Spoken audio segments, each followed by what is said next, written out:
Kubli ki baro ki bapet ya katuk kubor jong ukareu news ini kilong kimat ki kongsan jong katayo. Ka isi ka betmai jong ka ke HADC hapok ka jingelam UCM uba penye sin kila lek ceka shnong umat man jengo ya umau ba ki kat arkur man sumar bat penbahaya katika jeka badon ki maushing. Ka Sacred Heart School marmain kala penlong ya ka Peace Rally kumsibin ka banwanra ya ka syongsok syongsan biang ha ka jela Manipur.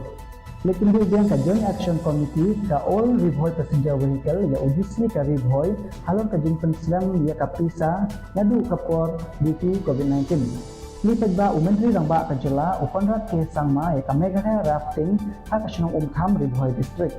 Persya ka KSU halor ka jing temu jong ka Sorkar menwanra Lempivel ha East Janta Hill district.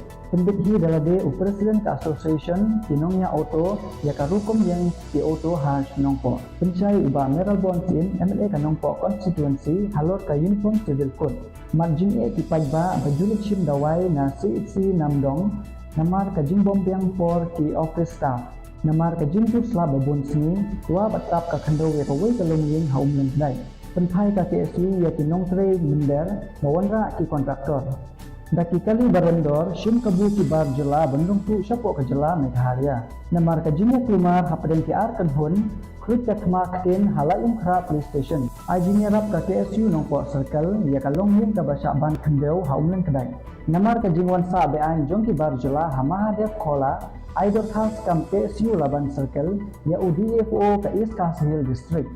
Pak Syuthi kahima melim syausim ka right marwet badai benjit rang ba shnong daki marwet kat badang hap ka right marwet lapenha perdano ya ka Subroto Cup football tournament balapenya da ka office district sport officer Ribhoy district.